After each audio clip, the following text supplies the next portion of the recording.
La Torah nous raconte que Yaakov a travaillé 7 ans pour se marier avec Rachel. Et c'est du vol. Tu fais pas un ouvrier 7 ans pour lui donner sa fille. Tu te maries ta fille avec un homme bien.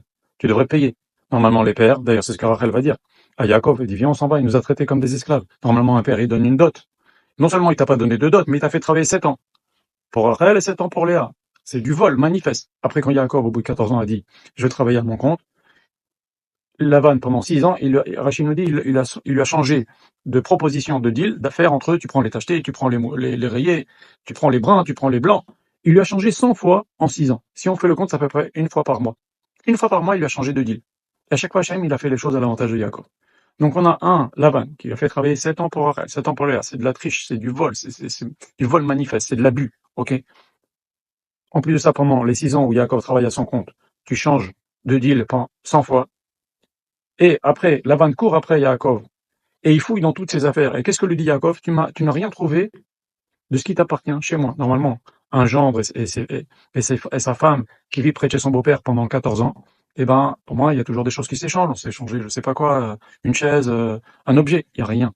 Yaakov dit très attention à rien avoir de ce qui appartenait à Lavan. Et Yaakov lui dit, j'ai travaillé pour toi le jour, la nuit, s'il y avait une bête qui se faisait manger par un lion, je te la remboursais, etc. J'ai enlevé le sommeil de mes yeux, dit le Chumash. Il a travaillé vraiment avec une émouna extraordinaire, c'est-à-dire avec une honnêteté extraordinaire. D'ailleurs, c'est ce que dit Rashi.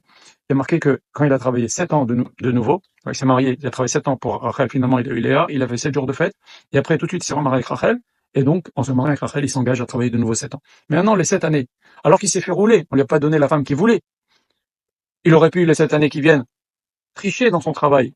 Rachid nous dit, les 7 années, deuxième 7 années, elles étaient aussi honnêtes que les premières 7 années. C'est-à-dire que, malgré que Lavan l'a triché, il lui a pas donné la femme qu'il lui a promis, Yaakov a été toujours honnête dans son travail. Et c'est pas tout. On voit que même après, quand Lavan a triché, etc., Yaakov, à aucun moment, il a cherché à se venger et à faire des coups. Tu me voles, je te vole. Ça marche pas comme ça. Si quelqu'un, il te vole, ça te donne pas le droit de le voler. Ça te donne pas le droit d'être malhonnête. Et c'est ça ce que nous apprend Yaakov Avinu. En tous les cas, ça nous apprend que si quelqu'un est malhonnête envers toi, ça te donne pas le droit d'être malhonnête envers lui. Il est malhonnête avec toi, eh ben il y a des tribunaux rabbiniques ou des tribunaux euh, locaux pour régler les conflits.